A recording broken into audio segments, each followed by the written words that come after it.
Welcome to our channel English Avenue, where we tell you real-life stories that don't just entertain you. They open your eyes, touch your heart, and help you improve your English. At the same time, this is not just a history lesson. This is not just a biography.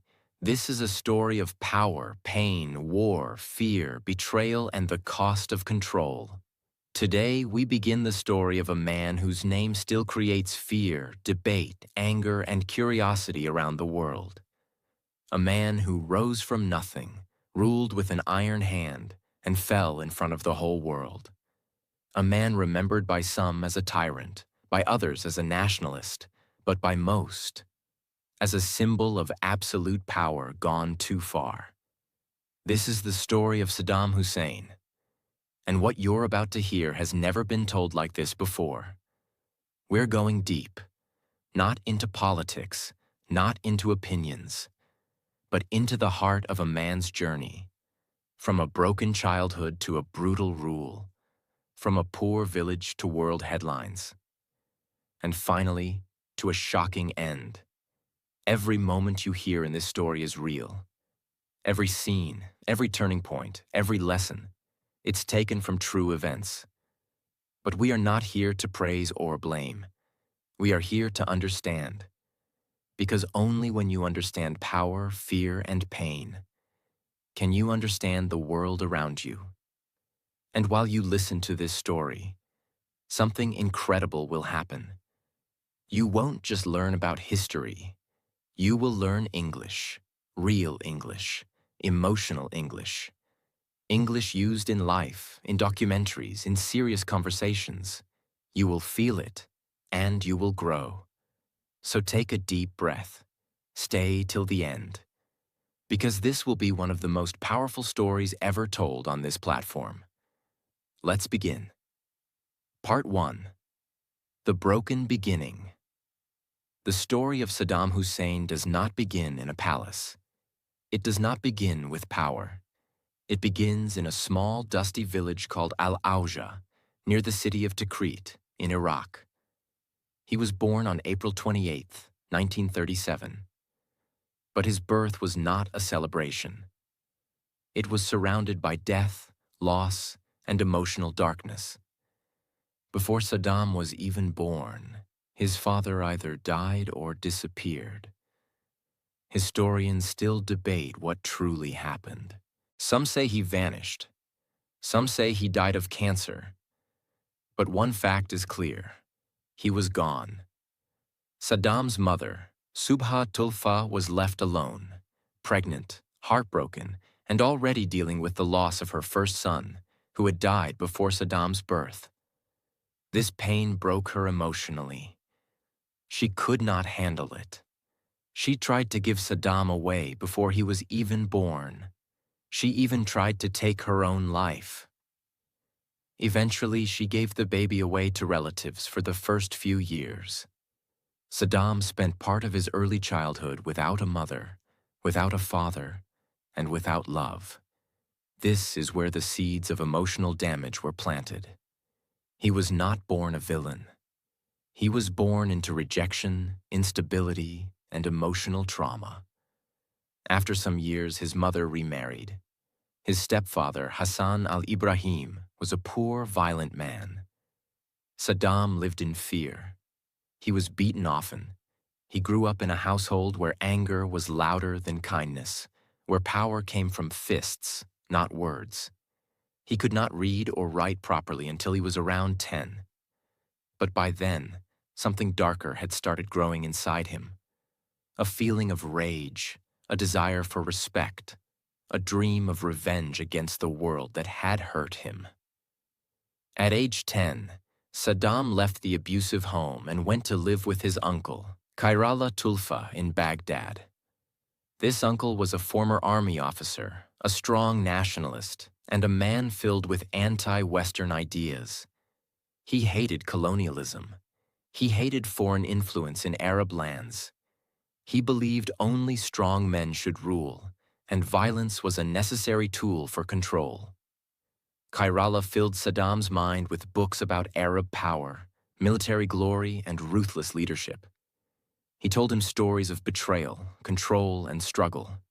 This was Saddam's education, not schoolbooks, but ideas of dominance, violence, and fear. He became obsessed with power. He wanted to rise, not just for money, but for respect, for control, to never be weak again. Saddam started attending school in Baghdad, but he was never truly academic. He was known more for his aggression, intimidation, and violent nature. He started carrying weapons, even as a student. He stabbed people. He fought often. He was feared by his classmates. He enjoyed being feared. He was not intelligent in the traditional way, but he was calculating. He was patient. He had vision, not of peace, but of control. In the late 1950s, Iraq was full of political fire. The country had a king, but there was increasing hatred for the monarchy, especially among the poor and nationalists.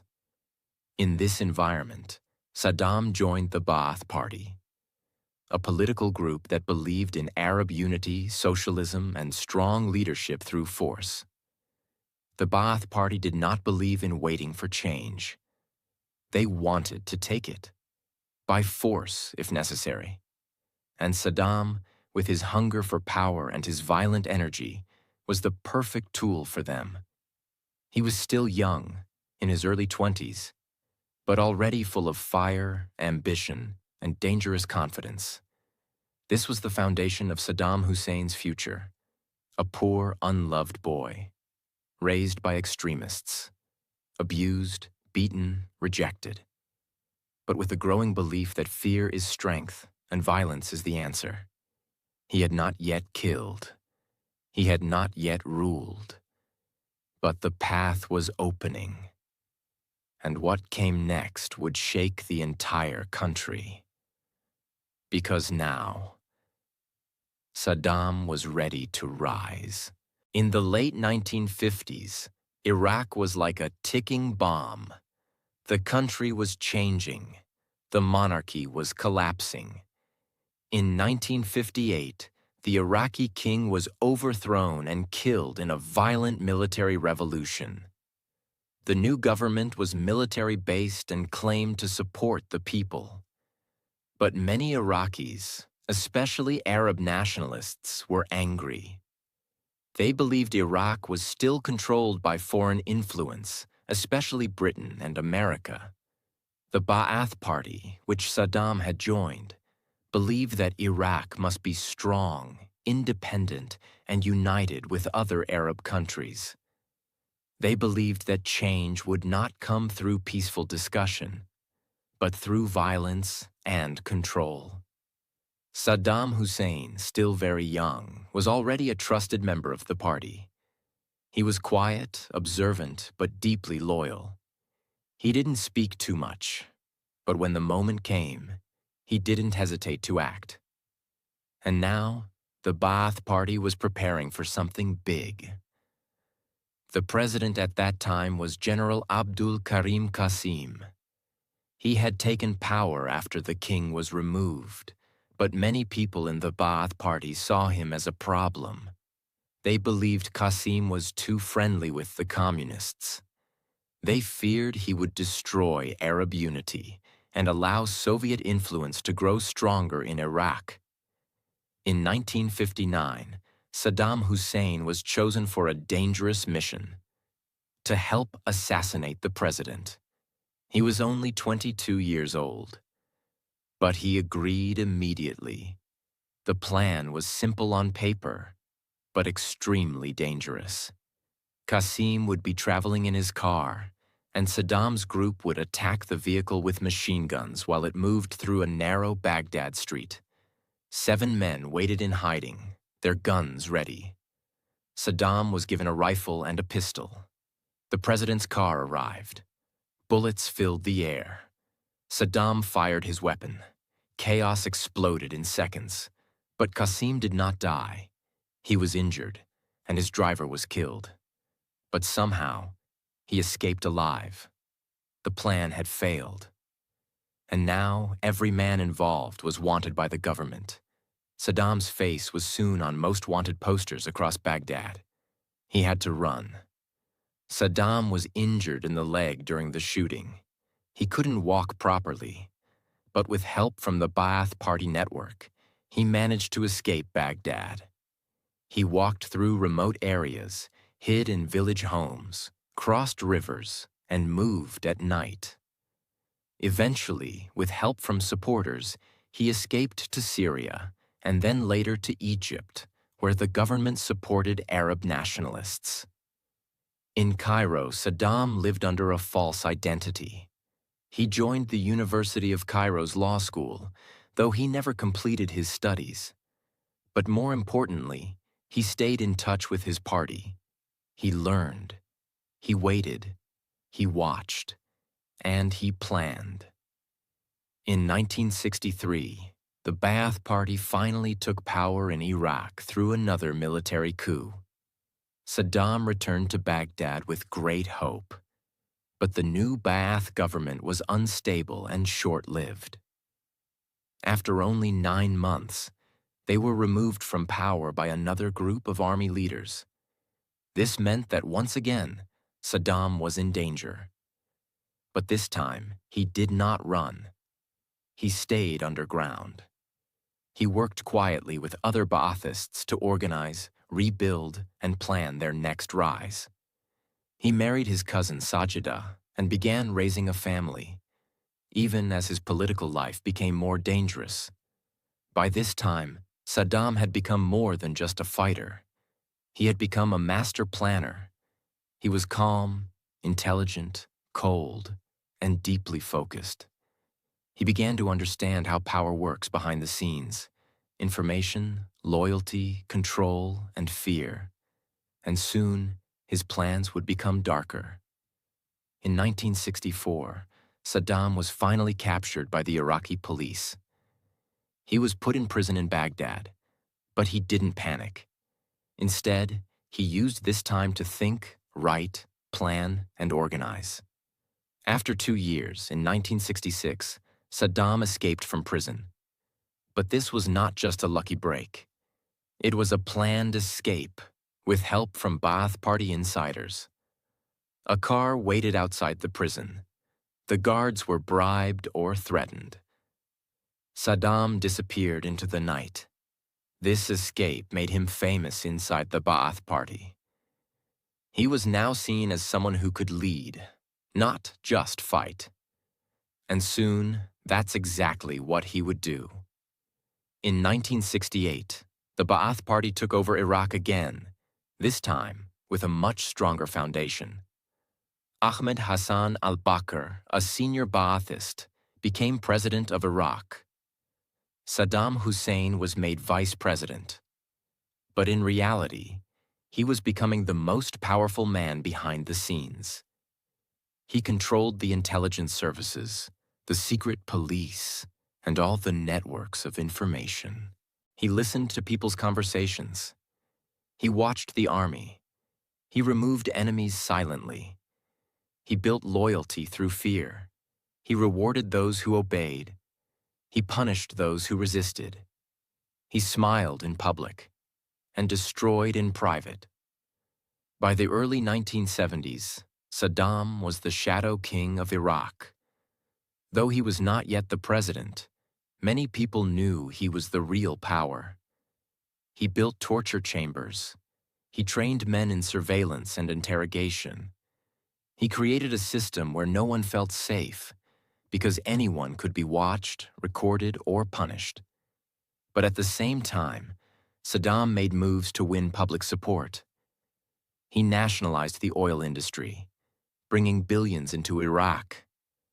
He invested in education and infrastructure. He built new cities, bridges, and schools.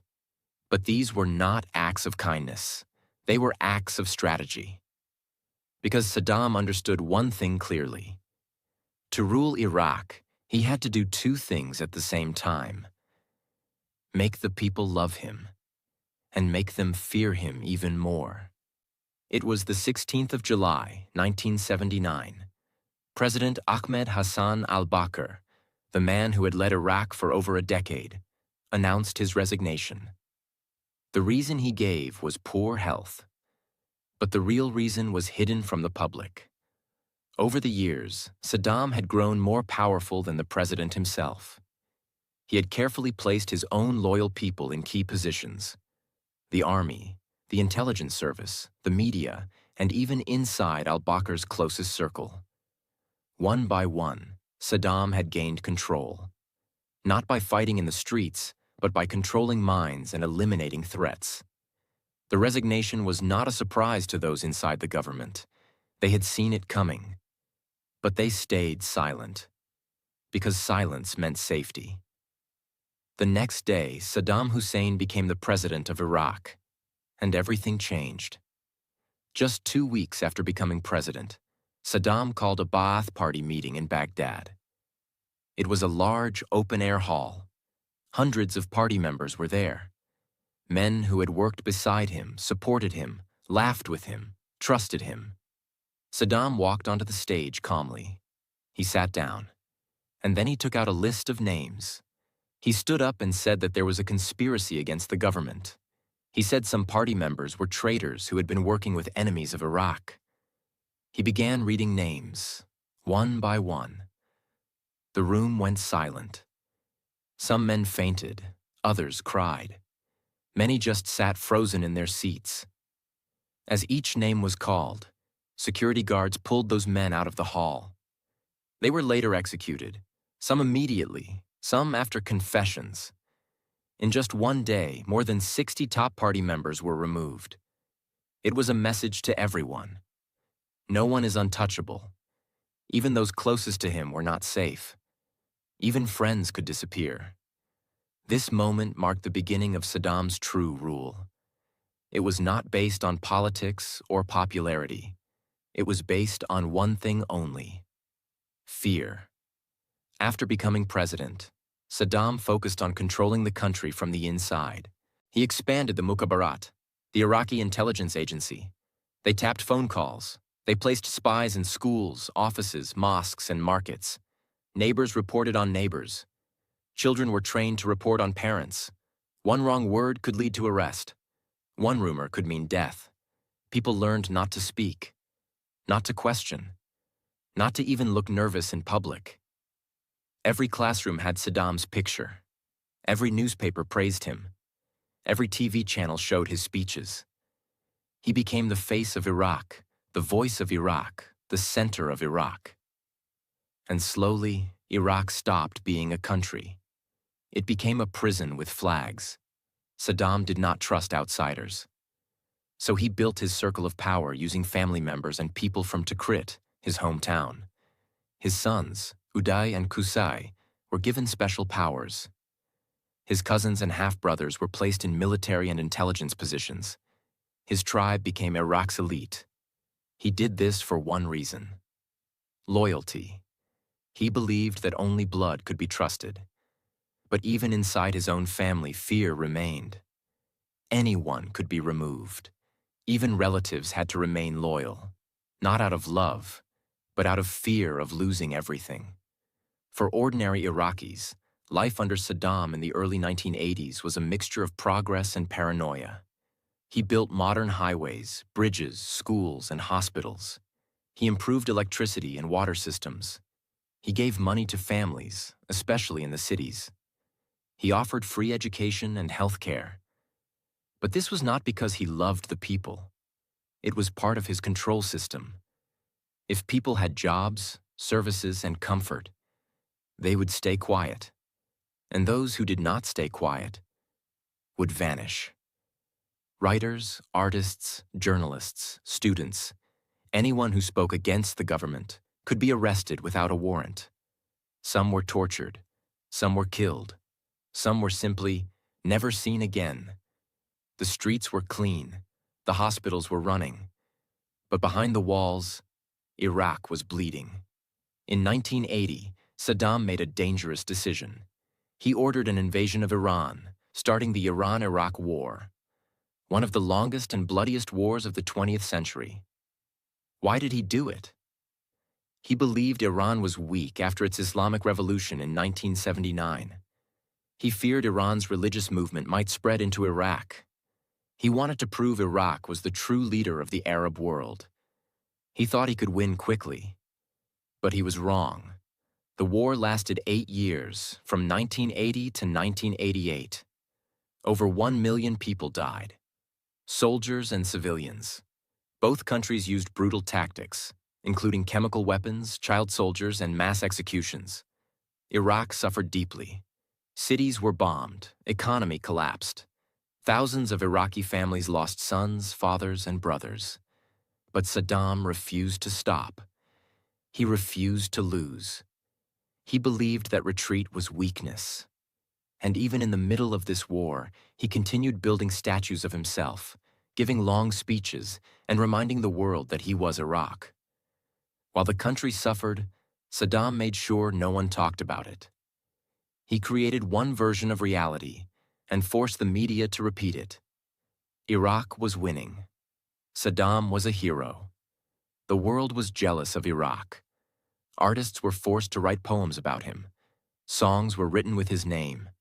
Children were taught that Saddam was like a father to all Iraqis. It became illegal to criticize the president, even in private. And people learned to survive with one rule: don't speak. Part 2. The Storm Beyond the Borders. Now the war was over. But Saddam had a new problem. He had no money. The economy was collapsing. The people were tired. But more than anything, Saddam was angry. Because in his mind, Iraq had protected the Arab world from Iran's revolution. He believed Kuwait and Saudi Arabia should now forgive Iraq's debt, or even reward Iraq. But instead, Kuwait refused to cancel the loan. And even worse, it began producing extra oil, which made oil prices fall. That meant Iraq was earning less money from oil exports, its biggest source of income. To Saddam, this was not just economic pressure. He saw it as an insult. He believed Kuwait was stealing oil from Iraq, from a shared oil field near the border. And his anger began to grow. At first, Saddam tried diplomacy. He met with Kuwaiti leaders. He warned them. He sent public statements saying Iraq would not stay silent. But behind the scenes, he was preparing for something much bigger. He moved troops closer to the Kuwait border. He held secret military meetings. He began training soldiers for a fast strike. He believed no one would stop him. And why would they? The U.S. had supported Iraq during the Iran War. Arab countries respected, or feared, him. And Kuwait had no real army to defend itself. So Saddam made a decision that would change the future of Iraq forever. In the early morning hours of August 2nd, Iraqi tanks, soldiers, and helicopters crossed the border into Kuwait. They moved quickly, more than 100,000 troops. In less than 48 hours, Kuwait was fully occupied. Its government had escaped. Its capital was under control. And Saddam had declared Kuwait as part of Iraq, calling it Iraq's 19th province. He believed it was a victory. He believed the world would watch but stay silent. But this time, he was wrong. Within hours, the world's most powerful countries, including the United States, the United Kingdom, France, and others, condemned the invasion. The United Nations demanded Iraq leave Kuwait immediately. But Saddam refused. He made speeches calling it justice. He said Kuwait was created by the British and had always belonged to Iraq. He said Iraq was standing up against colonialism and Western control. But the world didn't accept his words. The United Nations passed economic sanctions, meaning Iraq could no longer sell oil or buy many foreign goods. Iraq's economy, already weak, began collapsing even faster. And then came a deadline. The United Nations gave Iraq until January 15, 1991, to leave Kuwait. If Saddam did not withdraw, there would be military action. Still, he refused. On January 17, 1991, just 2 days after the deadline, the U.S. and its allies began Operation Desert Storm. For 5 weeks, they launched airstrikes over Iraq and Kuwait. Airports, military bases, factories, communication lines, everything was targeted. Iraq's military power was crushed from the sky. And then, on February 24th, a ground invasion began. In just 100 hours, the coalition forces, led by the U.S., pushed Iraqi troops out of Kuwait. The war officially ended on February 28, 1991. Iraq had lost. But Saddam? He was still in power. His palaces were still untouched. He appeared on television, smiling, calling it a spiritual victory. But the truth was very different. The internal collapse. After the war, Iraq was in crisis. Its infrastructure was destroyed. Its economy was frozen. Its people were starving. And inside Iraq, something new began to rise: rebellion. In the south, the Shia Muslims, long oppressed by Saddam's regime, began protesting. In the north, the Kurdish population also rose up, hoping the U.S. would help them.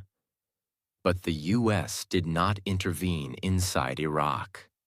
They had stopped at the border. They had only wanted to free Kuwait, not remove Saddam. This gave Saddam time and power to crush the uprisings. He used the army, tanks, and air force to attack the rebels. Thousands were killed. Entire villages were destroyed. People fled to the mountains, to borders, to refugee camps. Saddam was now focused on controlling the inside, once again using brutality, surveillance, and silence. With international sanctions still in place, Iraq could not sell oil freely. So, in 1995, the United Nations started the Oil for Food program. It allowed Iraq to sell limited oil and use the money for food and medicine only, not weapons. But even this program became corrupt. Reports later showed that billions of dollars were stolen, and people close to Saddam used the system for profit. Meanwhile, ordinary Iraqis suffered. Children died from hunger and medicine shortages. Hospitals ran out of equipment.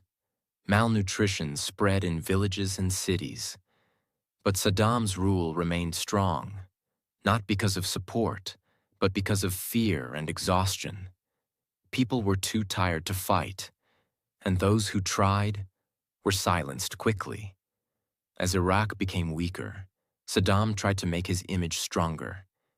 He built larger statues. He had songs written about him. His face was printed on money, books, stamps, and buildings. Every speech called him the leader of all Arabs, the Lion of Babylon, or the Father of the Nation. But these titles were not love. They were orders. People repeated them not from pride, but from fear. He trusted almost no one. He moved between dozens of secret palaces, fearing assassination. And still, he watched the West. Still, he spoke in public, warning his enemies. Still, he believed Iraq could rise again. But the world had not forgotten about him, and his next move would bring his final enemy closer than ever. Part 3. The World Returns. The Road to War. On the morning of September 11th, 2001, the world stopped. 4 airplanes were hijacked by a terrorist group called Al-Qaeda. 2 were flown into the World Trade Center towers in New York City. 1 hit the Pentagon in Washington, D.C., and another crashed in a field. Nearly 3,000 people were killed in one day. It was one of the deadliest terrorist attacks in modern history. The world was in shock, and the United States was angry. President George W. Bush made a clear statement. We will fight terrorism everywhere. We will not wait for threats to come to us. Now, Saddam Hussein had nothing to do with 9/11. The attackers were from Al-Qaeda, mostly from Saudi Arabia. But after the attacks, the U.S. government began looking at all countries that were considered dangerous or untrustworthy. And Iraq, under Saddam Hussein, was at the top of that list. Why? Because the U.S. believed Saddam was hiding weapons of mass destruction, also called WMDs. These are weapons that can kill thousands or millions of people. Like nuclear bombs, chemical gas, or biological weapons. Saddam had used chemical weapons in the past, during the Iran War and against Kurds in northern Iraq. So many believed he still had more.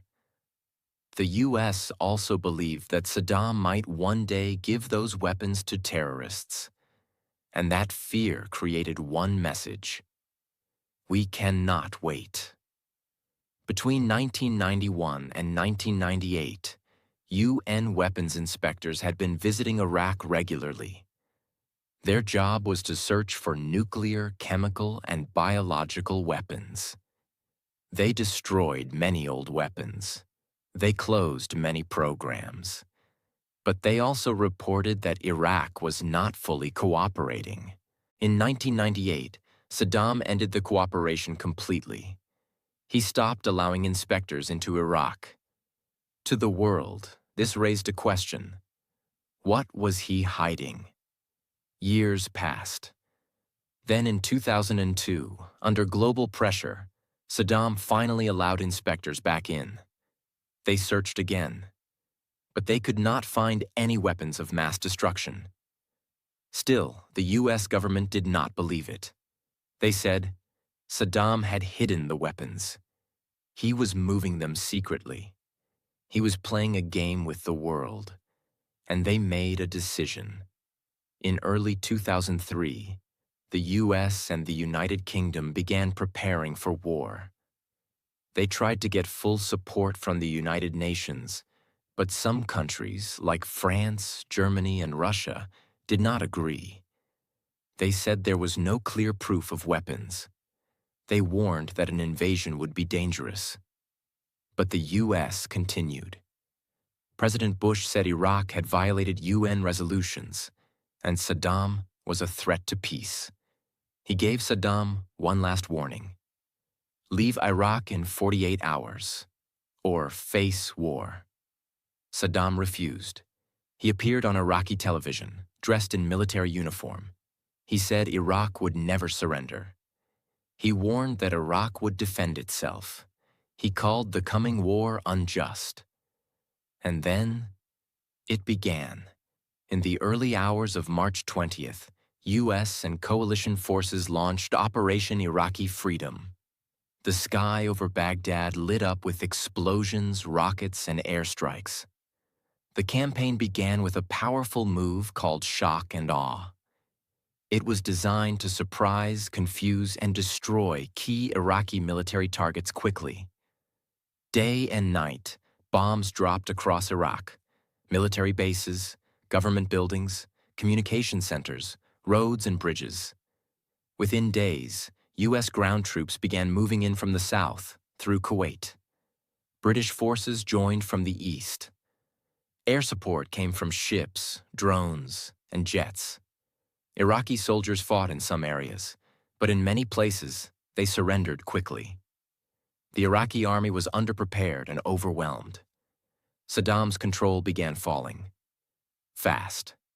Just 3 weeks after the invasion began, the U.S. military entered the capital city, Baghdad. Iraqi forces had mostly disappeared. And then, a moment the world watched on live television. A massive statue of Saddam Hussein standing in Firdos Square was pulled down by a U.S. tank and a group of cheering Iraqis. The statue hit the ground. People hit it with shoes, sticks, and sandals. Cameras captured it all. It became the symbol of the fall of Saddam's rule. But something was still missing. Where was Saddam Hussein? As the cities fell, as palaces were captured, as ministries were taken, Saddam had vanished. He had not been seen on live TV. He had not been captured. His voice was no longer on radio. Even his closest advisors didn't know where he was. The U.S. created a most wanted list with Saddam's face at the top. They searched cities, tunnels, farms, deserts. Still, no sign. Rumors spread. He was hiding in Tikrit. He had escaped to Syria. He was dead. He was underground, preparing to fight back. But no one knew the truth. Saddam Hussein had disappeared, and Iraq had entered a new kind of chaos. The fall of Saddam's government did not bring peace. In fact, Iraq quickly fell into violence. Looting began across cities. Military bases were empty and full of weapons, now in the hands of civilians. Old political groups and religious tensions returned to the surface. The Sunni and Shia populations began fighting. Terrorist groups, including Al-Qaeda, entered Iraq. Bombings, killings, and kidnappings became daily news. Many Iraqis had hated Saddam, but now they were afraid of something worse. Total chaos. The people who once feared silence now feared the sound of explosions. And the world was asking a question. Was removing Saddam Hussein the beginning of freedom, or the beginning of something darker? Part 4. The Fall of a Shadow. For 8 months, Saddam Hussein had disappeared. The statue in Baghdad had fallen. The palaces were taken. The military was broken. The cities were filled with smoke, noise, and fear. But the man who had ruled Iraq with absolute control for over 2 decades was nowhere to be found. He had once filled every street with his image. Now his face was only on the most wanted posters created by the U.S. military. And at the top of that list, Saddam's name was marked as the Ace of Spades. The U.S. launched a massive operation across Iraq. Thousands of troops searched houses, farms, bunkers, tunnels, and mountains. They arrested former generals, bodyguards, and family members, hoping someone would speak. Some of Saddam's close men had escaped. Others were killed. Many were hiding. But still, no one knew where Saddam was. In the city of Tikrit, his hometown, hundreds of homes were searched. His cousins were tracked. Dozens of small tips were investigated. But again and again, they found nothing. It was as if he had vanished into dust. After 8 months, a new tip came in. A very specific one. U.S. intelligence believed Saddam was hiding near Tikrit, in a remote farming area called Ad-Dar. 2 small villages were marked: Wolverine 1 and Wolverine 2. More than 600 soldiers from the U.S. 4th Infantry Division and Special Forces were sent in. The mission was called Operation Red Dawn. They searched 2 farmhouses, and near one of them, they found something strange, a small hidden opening in the ground. It was covered with bricks and dirt. A soldier removed the cover. Beneath it, a dark hole. They shined a flashlight, and inside that narrow space was Saddam Hussein. He was dirty, tired, and silent. He had a long gray beard. His hair was messy. He carried no weapons. In that moment, he said just one sentence in English. "I am Saddam Hussein, the president of Iraq. I want to negotiate." But there was no negotiation. He was taken by helicopter. Photographs were taken to confirm his identity. A medical check was done. He was alive. He was captured. And the news spread across the world in seconds. Iraqis ran to the streets. Some celebrated. Some cried. Some stayed quiet. Unsure what this meant for the future, the man who had once ruled with fear was now a prisoner in a hole. After his capture, Saddam was taken to a secret location. The U.S. handed him over to the Iraqi interim government, but under close watch. In 2005, he was put on trial. This was not just a court case. It was history. The charges were many, but the first and main trial focused on the 1982 killings in Dujail, a town where more than 140 people were executed after a failed attack on Saddam's convoy. The trial lasted months. It was shown on television. Iraqis watched as Saddam sat in court, sometimes shouting, sometimes silent. He argued with judges. He denied guilt. He said the court was illegal. He refused to say he was wrong. But the court continued. Witnesses came forward. Documents were shown. Evidence was presented. On November 5, 2006, the verdict was given. Saddam Hussein was found guilty of crimes against humanity. The punishment, death by hanging. Many Iraqis celebrated the decision. Some said justice was finally served. Others feared it would bring more violence. But the sentence was clear, and the date was set. It was the morning of Eid al-Adha, a major Islamic festival. While most people in Iraq prepared for prayer and celebration, Saddam was taken from his cell. He wore a dark coat over a white shirt. He was calm. He walked slowly. He was taken to a small room in a building once used by his own intelligence services. A few officials were present. A video camera recorded everything. He was offered a hood. He refused. The noose was placed around his neck. A few people exchanged words. There were no last-minute delays. And then, it was done. Saddam Hussein was executed by hanging. His body was later taken to Al-Awja, his birthplace, and buried near a family tomb. The man who had ruled Iraq with iron for 24 years was now gone. But Iraq did not find peace. In the years after his death, civil war, terrorism, and foreign occupation continued. The group ISIS rose from the ashes of old extremist movements. Sectarian violence grew. Car bombs, kidnappings, and street wars became common. Some Iraqis said Saddam's removal brought freedom. Others said it opened the gates to endless bloodshed. Even today, Iraq continues to carry the pain, the questions, and the scars of that era. Saddam Hussein's story is not just the story of one man. It is the story of a child who grew up in fear, a young man who chose control over kindness, a leader who built a system with silence, fear, and strength, and a country that followed him, resisted him, feared him, and survived him. His story shows how power can rise and how it can fall, how one decision can lead to war, and how one voice can shape or silence millions. This was not a fairy tale. This was real. This was history. Now that the story is complete, let's stop and ask, what do we learn? 1. Power built on fear does not last forever.